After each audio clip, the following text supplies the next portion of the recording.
What's going on, everybody? It's Sigourney Jackson here with another episode of Hoop Politics. Appreciate y'all for watching. If you haven't already, please hit the like, subscribe, and the notification bell to stay up to date on everything that is Hoop Politics. So today we're going to talk about something that's really important that I think a lot of people do not know, a lot of players do not know, from middle school to high school to college to pros, and that is, it's not about your skill. A lot of times people think that it's about talent, and a lot of these players who are playing at big time schools and look as great as they do is because they're just extremely more talented than you are. And I'm here to let you know that that is true, but not necessarily the case. And you too can get yourself in a situation where people can view you in that light as well if you follow a lot of these steps that I'm about to name out for you right now. The first thing that we have to make sure that is very clear is this. You have to understand that your fit is more important than your talent. Bill Belichick, one of the greatest football coaches of all time, has a famous quote that says, "Good players cannot overcome bad coaching." What does that mean? Literally, it means exactly what it said. No matter how good you are as a player, if you are not with a coach who can bring out the best in you and put you in the best situation to be successful, you will never be able to reach your full potential, okay? Coaches end a lot of careers more so than injuries, more so than age or any of those things. A coach can end a career before it even begins, just like that. Now, no, that does not mean that all coaches are bad. That does not mean that all coaches are out to get kids and players and all that kind of stuff. I am not saying that. There are a lot of great coaches who simply just don't know what they're doing. And there are a lot of coaches who know what they're doing, but they're just assholes. These things happen. You have to make sure that you're in the right fit for you to get the best of both worlds. So you might be wondering, what are some of the things that I need to be thinking about when I'm picking a school, whether that's college or high school or pro? But we're going to really talk about high school and college, because if you're going to the NBA, for example, you don't have an opportunity to pick where you go, most likely. Most likely you're going to get drafted and you're just going to go wherever the ping pong balls fall. And when you're trying to get overseas, you're really just trying to find the best situation to get your feet wet and so you can start getting up those ranks. So we're going to just go straight into high school and college basketball. The first question that we're going to ask ourselves, and it's a two-part question when we're picking a school. The first question we want to know is, who's leaving? That's very important, and that is not a sucker move. A lot of people now want to say that, oh, players don't want to go to this school or this school because they don't want to compete, they're afraid of competition. Well, yeah, if I'm a freshman and I'm trying to come in and kill right away, I don't want to be in a position where I got to try to beat out a 4-year, 5-year senior for a position when I know I can go somewhere else and play right away, okay? It's not about being a punk, it's not about being soft, it's about making a smart decision. Somebody who wants to go into a company where he can be the top engineer is not going to go to a company that already has 3 engineers that are higher than him if he wants to be the top engineer. He wants to go somewhere where he is already valued from the beginning all the way into the end. And when you are valued from the beginning, then you're able to do something that I'm going to name later on as being one of the big steps. Second question that you want to ask, a part of that two-pronged question, is who's staying? Because a lot of times you don't want to go into a situation where a player is already playing your position, okay? We want to go somewhere where we can play immediately. We want to be able to play immediately, right away, and get thrown into the mix. And a lot of times kids are choosing Division I schools because they think that it's Division I, I need to be here, and they don't realize that they're going to sit for 3 years, for 4 years until they get a chance to play.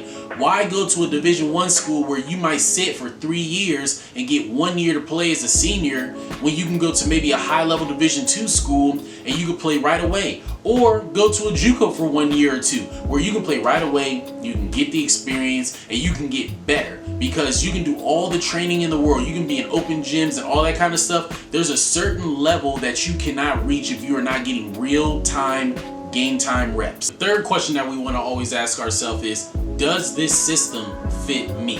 And this is the biggest thing that a lot of people mess up on. A lot of players, they choose the wrong school to go play at. For example, there is no reason for you to go to a school that has an offense that is predicated on one-on-one guards being able to get to the rim and create shots for themselves and others if you are a JJ Redick type of player. There is no need for you to go to a school that is predicated on you being able to shoot the ball at a high level if you are a Derrick Rose, or if you are a 7th Woods type player. What happens a lot of times is players get starstruck by the fact that there's a legendary coach that walks into the gym and offers them, or the fact that they go on a visit and there is a school that has incredible sweatsuits and you just get sold on the sweatsuits. And that's something I tell people all the time. Do not get sold on the sweatsuits, okay? When you get to a certain level, all the sweatsuits look nice. All of them have Under Armour on them. All of them got Nike. All of them have Adidas. Every school has pencil, paper, and beautiful girls, okay? Don't get caught up on that stuff. You have to stay conscious of why you're here. You need to keep in mind that I'm here for basketball, okay? And I have to make sure that this is the best fit for me, and so I can amplify my talent and maximize it to the best of its ability, and so I can put myself in a better position to be able to move on after I'm done with college in 4 years, 3 years, or however long you stay. This is very, very major, okay? Do not get caught up in the sweatsuits. Do not get starstruck by college coaches. Don't listen to any of that stuff. You need to just please make sure that you guys are aware of this. Do not pick the wrong system. The wrong system will destroy you. It will make you look way worse than you really are and make you look like damaged goods, to where when you try to transfer, college coaches do not want to put up with you or have you at all, because they're going to look at numbers and going to say you play like trash, you didn't look good in highlight tapes, and you played little to no minutes. And it's really not that you suck, it's just you're in a bad situation. So now you're hoping that a coach can see through the crap that's going on and be able to say, oh, you'll fit in my system. But not every coach knows that. Not every coach is able to see that. Not every coach knows basketball. So please pick the right fit the first time around. Know your strength, know your weaknesses, and go somewhere where coaches play into what you do best. The fourth thing that we need to be asking ourselves is, will this coaching staff make me better? Now, we already talked about it. We want to be in a situation where we are able to do what we do best, and it's naturally a part of the system. So if I am just a catch and shoot spot up shooter like a JJ Redick, I want to go somewhere where I am going to be able to do exactly what I do best. However, I also want to go somewhere where I have a staff that has shown me that they can make me better. Now listen, every coach is going to tell you that they can make you better. Every coach is arrogant like that. Every coach feels like, if you come to my system, we can get you in the weight room and we can do these drills and we'll have you in the gym 10 hours a week and all these other kind of things, doing individuals, and we'll make you better. But not every coach knows how to make a player better. Specifically, not every coach knows how to make a specific player better. A lot of times coaches will have a cookie cutter workout system where they have everybody go through and they just expect for everybody to get better. But everybody doesn't have the same needs as other players. There's no need for me to be teaching double cross step backs to a power forward. There's no need for me to be teaching jump hooks and sky hooks to a 5'11 guard. So you have to have a coaching staff that is there by position. A coach that works with just the guards, that works with the wings, that works with the posts, that works with the centers. That is what you have to make sure that you're paying attention to when you're coming into a situation. So how do you know if you're actually at a college that has a coaching staff that is going to make you better? That leads us into the next thing that we need to be asking ourselves. Do they have history? Do they have proof of making players better? How can we do this? We do our own research. We do not listen to what the coach is going to say about, oh, I make this guy better, this better. I want to go and look at your history. How many players do you have that have gone on and played professionally? How many players do you have that made a major jump where between their freshman year or their sophomore year to junior, senior year, they doubled their points, they doubled their rebounds? Or how many all-conference players do you have? These are the things that we have to ask ourselves. We have to look and say, all right, this player or this coach who coaches at a D2 or Division III or a NAIA school, yeah, every year I have 2 all-conference players, first team conference, second team all-conference, conference player of the year. This lets us know that this guy is used to having talent, and he is used to cultivating talent and making them better. The best situation is if you can find a coach who can show you a player where they can say, hey, look, as a freshman, this guy averaged 6 points a game playing 12 minutes a game, 15 minutes a game. And by his junior year, he was playing 25 minutes a game and was averaging 18, 19 points a game. Those are the type of situations you want to be in, because you know that they are going to be able to bring that talent and make it better. But this is the catch. You want to make sure that these all-conference players that you're looking at play your position. You do not care for a big man who is all-conference if you are a guard, and vice versa. You can't teach me anything about being an all-conference guard if you don't have any all-conference guards. So that is very key. You have to really have common sense when going into these situations and really doing your research. I understand that a coach most of the time is supposed to be a good guy or a good woman who's going to help you and want to see you succeed. However, we have to make sure that we're doing good ourselves. We have to make sure we have to have our parents involved. We have to look out as much as possible and do our own research, and so we can make sure that these coaches aren't lying, because a lot of them will do anything they can to get you into their school, and from there you're locked in. Now there's nothing you can do, and you have to deal with something you may have thought that you signed up for but really didn't. The final thing that we have to ask ourselves when we are going to a school, and this is major, this is the biggest thing that supersedes everything else that I said. You can have everything else that is going wrong out of the things that I said, but if you have this one thing, it will make everything better and you can still succeed at a high level. Does this coach believe in you?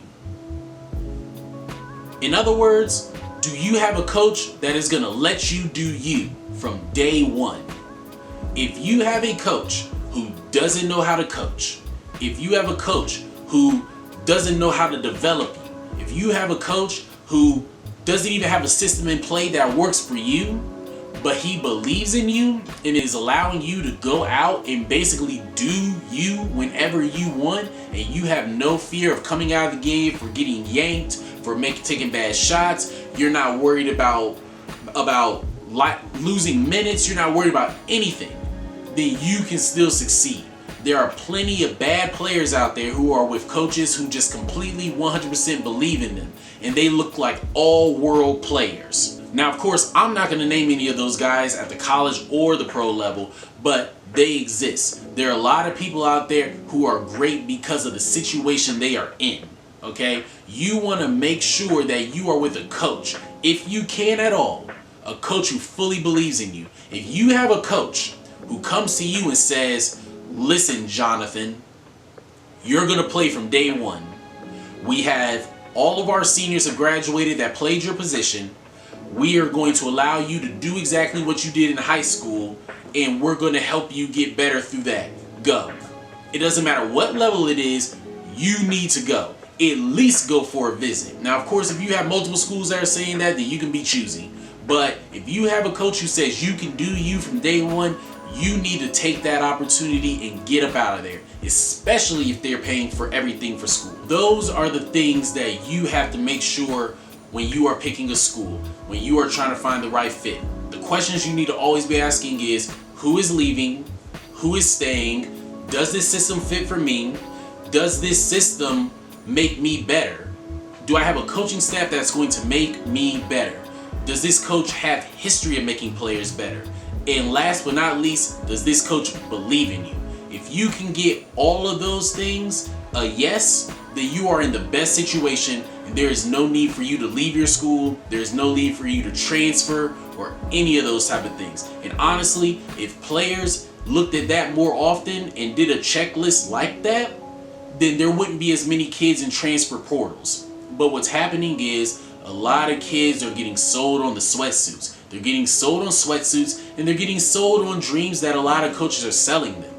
Kids, you cannot continue to allow yourself to be put in these situations, because honestly, you're putting yourself in these situations. You have to do a better job of doing your own research, looking at rosters yourself, and looking at systems yourself, and understanding and being real with yourself about what type of player you are. And if you do that, you can still go to the NBA. You can still go professional. You just might have to take a longer route, but I guarantee you it'll be worth it, because when you get to the other side of it, you're going to be polished, you're going to be the best player you can be, and you're going to build a lot of great relationships that you'll be able to take even after you get done playing basketball. You'll have a lot of relationships with coaches who loved you from the beginning, who believed in you. You'll have teammates who feel the same way.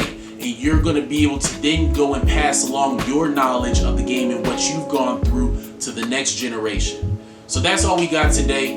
Make sure that you like, subscribe, hit the notification bell once again to stay up to date. Follow Instagram and Twitter at hoop_politics. God's always in control. Peace.